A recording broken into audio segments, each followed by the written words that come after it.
Hey, good morning to you. Happy Monday. Happy to the start of a brand new week. Hope you had yourself a great weekend. I had a pretty mellow one for the most part. Doing well. This is David, where we talk about balancing the triad, body, mind, and spirit. You use those three elements to improve your health, wellness, and fitness and other aspects of your life. So let's go and jump right into it. Are your muscles sore and achy? This is something I definitely dealt with last week. Now, when your muscles get sore and achy, we can do that from doing exercises and training programs. We can do it when we do physical activity we're not used to, or just using muscles in ways we're not quite used to. One that always sticks out in my mind, I remember going overhead for a while and was using a screwdriver and just had to twist there. Didn't have the electric ones at the time, but I remember doing that there, and I remember just the next day how sore my muscles were right through the wrist because you're using muscles in a slightly different way.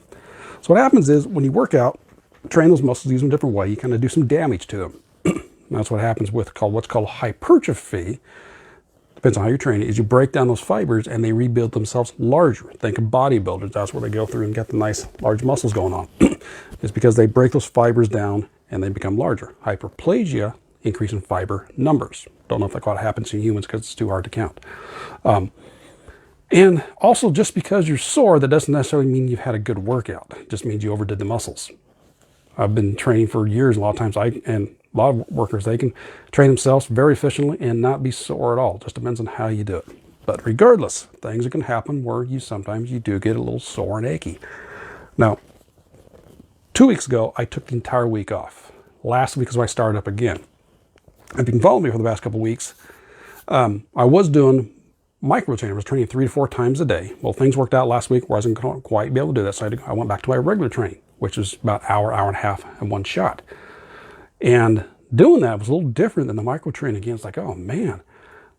But from doing that, especially legs, I ended up breaking down. I did a push on Tuesday, pull on Wednesday, off Thursday, Friday was legs, and Saturday was a full body routine.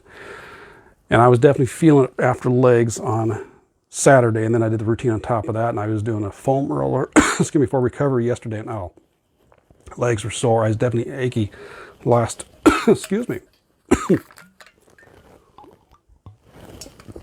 I was definitely sore and achy last week. I'm still feeling a little bit right now. But there are things you can do to help speed up the process, even if you are there, to speed up the recovery. One is to make sure you're well hydrated, get your water in there. And some of the things to do is like get actually movement in. Go for a walk, do stretching, get something, because what it's going to do is going to get the blood flow in there and kind of push things out. You can take a bath, detox bath. A detox bath. This is given to by my deep tissue massage instructor, which was fill a hot bath, 2 cups of Epsom salt, 2 cups of baking soda.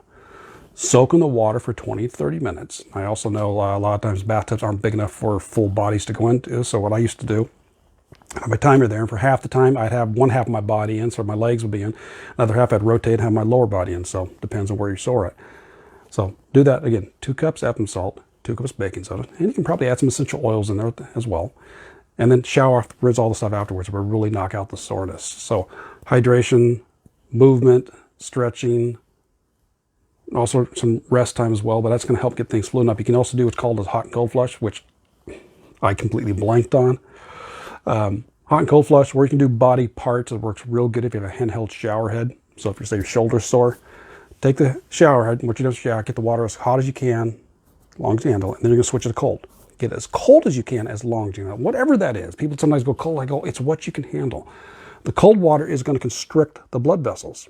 And then you turn around and go hot. Hot's going to dilate. And so basically, when you constrict the blood vessels with the cold, it kind of blocks up, it slows down the blood, kind of gets stagnant, kind of blocks up a little bit. And then suddenly dilates, so it flushes it out. And you do that a few times to help to flush out the area. Same thing as if you've ever gone from a ice bath or hot pack up to a heating pad or hot water. So you go from like a cold pool into a hot tub or ice pack following a heating pack. It's the same thing you do, but you're doing it quickly in the shower. That can help flush out the area and help decrease the soreness. But yeah, those are some things that I was doing. I was always make sure I'm well hydrated. I was doing, so yesterday I just did recovery and mobility and recovery. So I was on the foam roller and found some very tender spots. I went through it. It's called Original Strength. You've heard me talk about that. You can go Original Strength. I'm not sure if it's .net or .com. I think it might be .net, but look up Original Strength. I was doing those techniques and did a series of stretching. I felt better afterwards. But yeah, so if you're sore from training, that's part of the course. But if you can't walk for like a week or two, that means you definitely overdid it. And unless you're a professional athlete, there's really no reason for you to do that. Even then, it's going to be questionable times. But professional athletes, a lot of times they are sore, but they got the recovery, and that's their livelihood. But for everyday people like us, yeah, most of the time you don't need to do that. You can be sore, it's okay.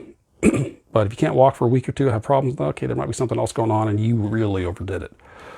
For myself, I was just a little sore and achy, a little bit there. I'm feeling pretty good today, and I'll go through and train not too long after this. But that's what you can do. So there are some of the reasons what happened. It's simple, very simplified term, but what happens while you're sore, but some things you can take care of. So again, that detox bath, hot and cold flush, plenty of fluid, stretching, as well as mobility and moving around. So those are some things you can help and get yourself going to decrease that soreness and achiness. And so I'm going to find out shortly how my upper body's doing here as I go out and train and see how I'm doing. So, all right. So, and if you want some help on anything that you're working on to get yourself going, or especially if you're not sore and achy yet, but you'd like to be to a minimal extent, in the description, there is a link to the free training, my Facebook group, Health and Wellness Your Way 2.0. I just finished updating not too long ago.